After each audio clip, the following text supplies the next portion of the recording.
평생 조용히 살고 싶었던 농부가 있었습니다. 그에게는 단 한 사람, 지켜야 할 아내가 있었습니다. 그런데 어느 날, 관아에서 이런 말이 내려옵니다. 부인도 관하로 오라. 그 한마디에 한 집안이 흔들리고 마을이 갈라지고 사람들의 침묵이 쌓여갑니다. 힘으로는 이길 수 없는 싸움이었습니다.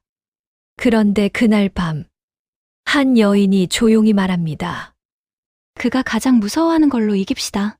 조선에서 가장 무서운 것은 칼이 아니었습니다. 과연 무엇이었을까요? 귀한 걸음으로 찾아주셔서 고맙습니다. 구독과 좋아요는 좋은 이야기를 짓는데 큰 힘이 됩니다. 그럼 달무리 야담 시작하겠습니다. 비가 올 듯 말 듯한 여름 저녁이었지요. 하늘은 잿빛으로 눌리고 논두렁에는 개구리 울음이 낮게 깔렸습니다. 장터에서 돌아오는 사람들 발소리가 주막 앞을 지나갔습니다. 그 사이로 한 남자가 조용히 걸어옵니다. 어깨는 넓지 않아도 걸음이 반듯했습니다. 얼굴엔 볕에 그을린 흔적이 고르게 남아 있었지요. 농부 강서준입니다. 서준은 늘 그 정도로 살았습니다. 콩 한 되박 팔고 기름 한 병 사서 돌아오는 삶이었습니다. 말은 적고 속은 고닫습니다. 누가 시비를 걸어도 먼저 나서지 않았습니다. 다만 일은 제일 먼저 손이 갔습니다. 집은 마을 끝자락, 낮은 야산을 등지고 있습니다. 담장은 낮고 마당은 작지만 장독대가 가지런했고 대청마루는 늘 쓸려 있었습니다. 그 집엔 아내 연화가 살고 있었습니다. 연화는 목소리를 높이지 않는 사람이었습니다. 눈매는 부드러운데 눈빛은 빠릅니다. 사람의 기색을 잘 읽었습니다. 그래서 남편보다 먼저 마을의 흐름을 알아챘지요. 그 고을엔 사또 조만식이 있었습니다. 관아 마당에선 언제나 온화한 얼굴이었지요.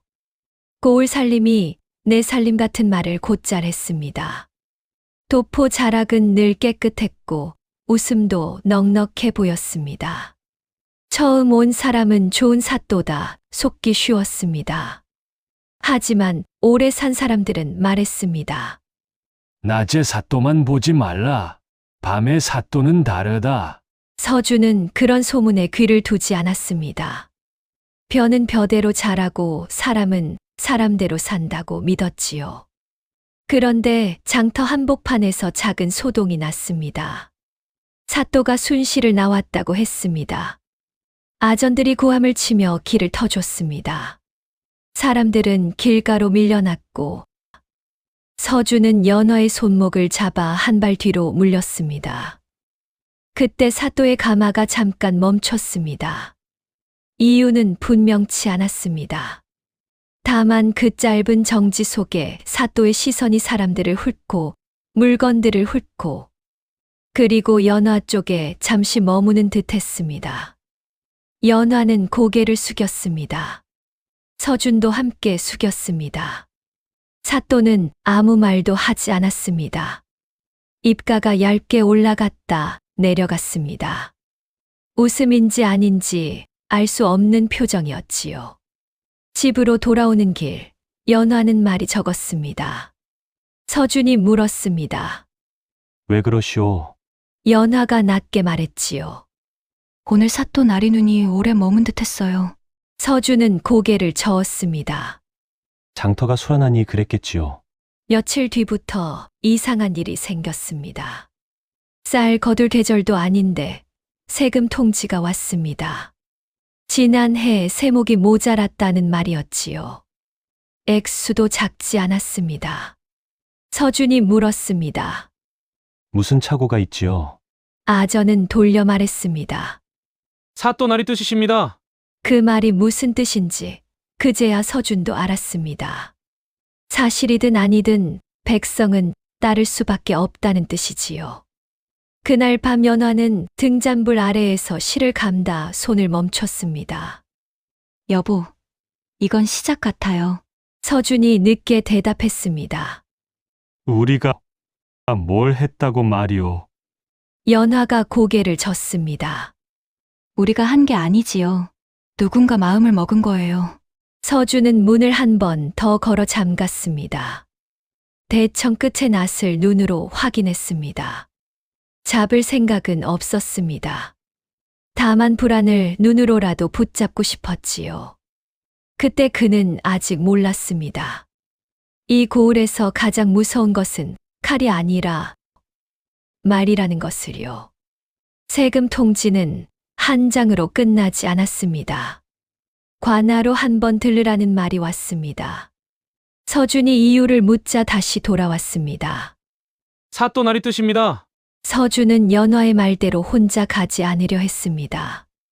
하지만 함께 가겠다는 사람이 없었습니다. 괜히 엮이면 우리 집도 망한다는 눈빛이었습니다. 서준은 그 눈빛이 원망스럽지 않았습니다. 그게 더 서글펐지요.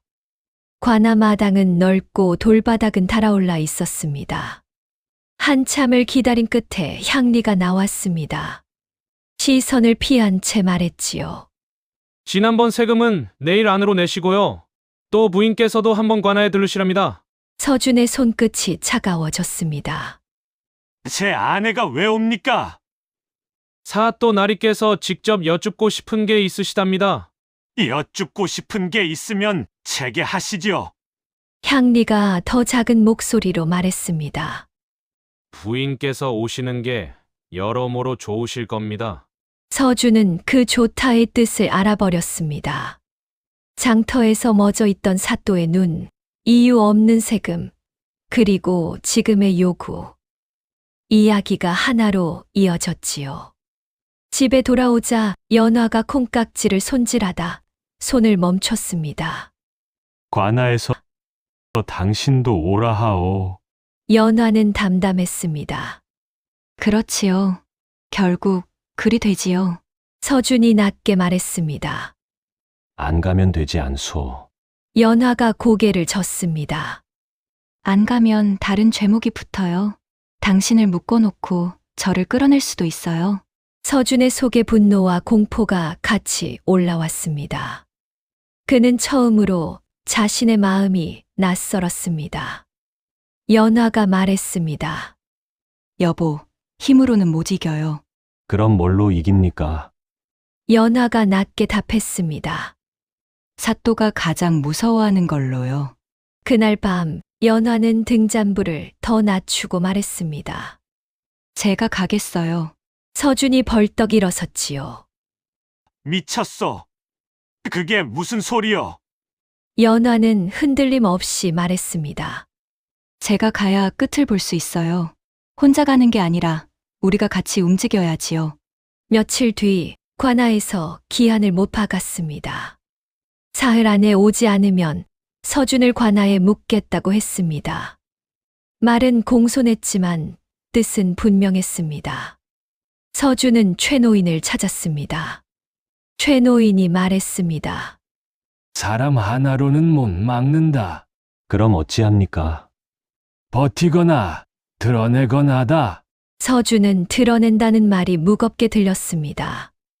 드러내는 순간 책임도 따라옵니다. 그런데 선택은 점점 사라지고 있었습니다. 결국 그날 밤 연화는 관아로 들어갔습니다. 서준은 대청 아래에 남았습니다. 부인만 들라 하십니다. 서준이 한 걸음 다가섰습니다. 저도 함께. 향리가 끊었습니다. 규정입니다. 문이 닫혔습니다. 서준은 마당에 남았습니다. 들어갈 수도 부를 수도 없었습니다. 시간이 길게 흘렀습니다. 문이 열리고 연화가 나왔습니다. 표정은 평소와 같았지만 걸음이 조금 느렸습니다. 집에 돌아와 연화가 말했습니다. 그는 말이 많았습니다. 무슨 말을 했소? 이 고을은 자기 뜻대로 된다고 했어요. 누구도 거스를 수 없다고요. 그리고 자기가 무서울 게 없다고 했어요. 서준은 잠들지 못했습니다. 돈도 힘도 사람도 없었습니다. 증거는 관아 안에 있었습니다. 그때 연화가 다시 말했지요. 여보, 그는 말을 쉽게 해요. 서준이 조용히 묻습니다. 그래서요. 연화가 손가락으로 문을 가리켰습니다. 그 말을 밖으로 나오게 하면 어때요? 서준은 그날 새벽 결심했습니다. 사람을 모으기로요. 싸우기 위해서가 아니라 버티기 위해서요. 우물가에서 연화가 먼저 말을 꺼냈습니다. 아주머니, 지난번에 관아에서 부르지 않았어요? 왜 그걸 묻니? 연화가 담담히 말했습니다. 우리도 그래서요. 그 말이 문이 되었습니다. 나만 그런 줄 알았지. 아니었어요. 그렇게 조용한 고백들이 이어졌습니다. 세금이 늘었다. 남편이 불려갔다. 이유 없는 벌금을 냈다. 모두 결이 같았습니다. 사또의 손길이 닿은 자리였습니다. 서준은 최 노인에게 말했습니다. 상소를 올릴 수 있습니까? 최 노인이 고개를 젓습니다. 혼자 들면 지킨다. 서준이 말했습니다. 그래서 같이 드렸습니다. 그날 밤 서준의 집 마당에 5집이 모였습니다. 서준이 말했습니다. 싸우자고 모인 게 아닙니다. 누군가 씁쓸하게 묻습니다. 그럼 뭘 하자고요? 서준이 답했습니다. 기록을 남기자고요. 연화가 덧붙였습니다. 누가 언제 무슨 말을 들었는지요. 종이에 남기면 뒤집기 어렵습니다. 그리 서툰 이들을 대신해 관아 일을 아는 사내가 조용히 손을 들었습니다. 제가 쓰겠습니다. 대신 제 이름은 남기지 마십시오. 서준이 고개를 끄덕였습니다. 우리도 이름보다 집을 지켜야지요. 그 말의 공기가 조금 풀렸습니다. 오해도 풀렸습니다. 누군가는 서준을 원망했지만 연화가 말했습니다. 죄는 사또에게 있어요. 우리끼리 탓하면 그 사람만 편합니다. 젊은 안악이 떨리는 목소리로 말했지요. 미안합니다. 겁이 나서 남 탓을 했어요. 연화도 고개를 숙였습니다. 저도요, 겁이 나요. 사과와 감사가 오갔습니다. 그게 회복의 시작이었습니다. 며칠 동안 그들은 낮엔 평소처럼 살고 밤엔 기록을 모았습니다. 누가 어떤 요구를 받았는지, 얼마를 냈는지, 날짜는 언제였는지. 작은 사실들이 모여 큰 모양이 되었습니다. 그 무렵 아전 하나가 말끝을 낮췄습니다. 요즘 말이 많습니다. 조심하십시오. 관아 안에도 균열이 생긴다는 뜻이었습니다. 최 노인이 말했습니다. 다음은 결정의 밤이다. 그가 스스로 말하게 만들면 된다. 그리고 그 밤이 왔습니다. 큰 비도 천둥도 없었습니다. 바람만 조금 불었지요. 서준과 사람들은 소란을 만들지 않았습니다. 횃불도 하나만 들었습니다. 관아 앞에 섰을 때 향리가 나왔습니다. 무슨 일입니까? 서준이 허리를 숙였습니다. 사또나리께 여쭙고 싶은 게 있습니다. 사또 조만식이 나왔습니다. 낮에 보던 인자한 얼굴이었습니다. 밤중에 웬 소란이냐? 서준이 담담히 말했습니다. 소란이 아닙니다. 확인하러 왔습니다. 연화가 한 걸음 나섰습니다. 지난번에 저를 부르셨지요. 왜 밤이었는지요. 사또가 웃음을 지었습니다. 관아 일에 밤이 따로 있느냐? 최 노인이 조용히 받았습니다. 따로 있지요. 백성 마음이 밤에 더 떱니다. 서준은 종이를 펼치지 않았습니다. 지금은 말이 중요했습니다. 사또나리, 우리 집 세금이 왜 늘었는지요? 사또가 어깨를 으쓱합니다. 고을 살림이 어려워서 그렇다. 서준이 이어 말했습니다. 그럼 박 씨네는요? 최 씨네는요? 김 씨네는요? 왜 같은 날 같은 액수로 늘었지요? 사또의 말이 잠시 막혔습니다. 향리가 무의식적으로 한 발 물러섰습니다. 사또 뒤가 조금 비었지요. 사또가 목소리를 높였습니다. 감히 관아 이를 캐묻는 것이냐? 연화가 조용히 되묻습니다. 캐묻는 게 아니라 기록하려는 것입니다. 기록이라는 말이 공기를 바꿨습니다. 사또가 가장 무서워하는 단어였지요. 최 노인이 천천히 말했습니다. 욕하러 온 게 아닙니다. 앞으로는 밤에 부르지 마시라는 말입니다. 백성도 사람이니라. 사또는 체면을 붙잡으려 했습니다. 그러나 여러 사람이 같은 방향으로 바라보면 체면은 스스로 무너집니다.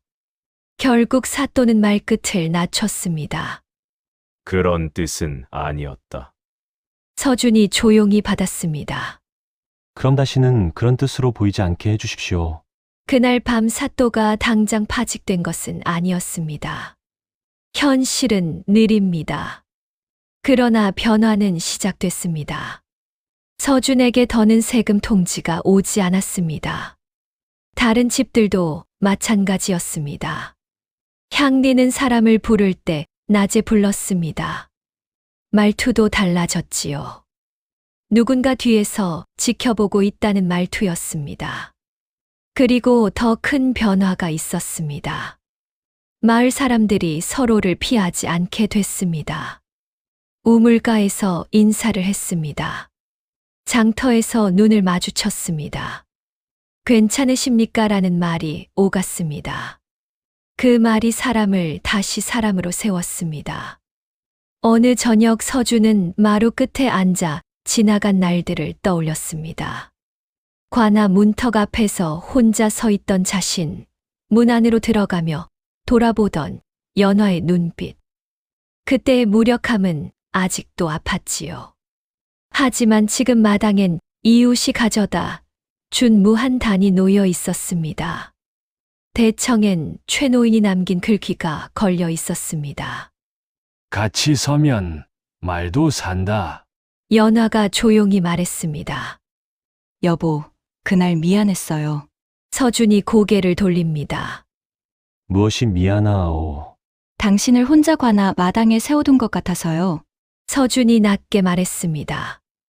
나도 미안하오. 겁이 나서 당신을 붙잡고만 싶었소. 연화가 웃었습니다. 눈가가 조금 젖었습니다. 그래도 같이 버텼지요. 서준이 고개를 끄덕였습니다. 고맙소. 며칠 뒤 서준이 마을 아이들을 보며 말했습니다. 이 고을은 이제 아이들이 밤에 덜 무섭겠지요. 최 노인이 대꾸했습니다. 무서움은 사라지지 않는다. 다만 나눠지지. 서준은 그 말을 마음에 담았습니다. 이 이야기는 큰 영웅의 이야기가 아닙니다.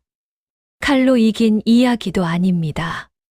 한 집이 무너지지 않으려 붙잡은 손이 옆집 손과 닿은 이야기입니다.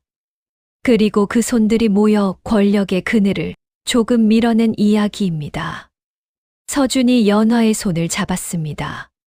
손은 여전히 따뜻했습니다. 앞으로도 조용히 살고 싶소. 연화가 답합니다.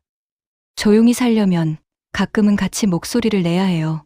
서준이 웃었습니다. 그렇지요. 밤이 지나고 아침이 옵니다. 우물가의 물소리가 다시 들립니다. 장터의 웃음소리도 들립니다. 세상은 크게 달라지지 않은 듯 보입니다. 그러나 서준은 압니다. 이 고을의 어딘가가 분명히 달라졌다는 것을요. 그 변화는 거창한 승리가 아니라 서로를 외면하지 않겠다는 작은 약속에서 시작됐다는 것을요. 여러분은 어떻게 생각하십니까? 힘으로 맞섰어야 했을까요? 아니면 말로 풀었어야 했을까요? 여러분 생각을 댓글로 남겨주십시오. 다음 밤의 이야기로 다시 찾아뵙겠습니다.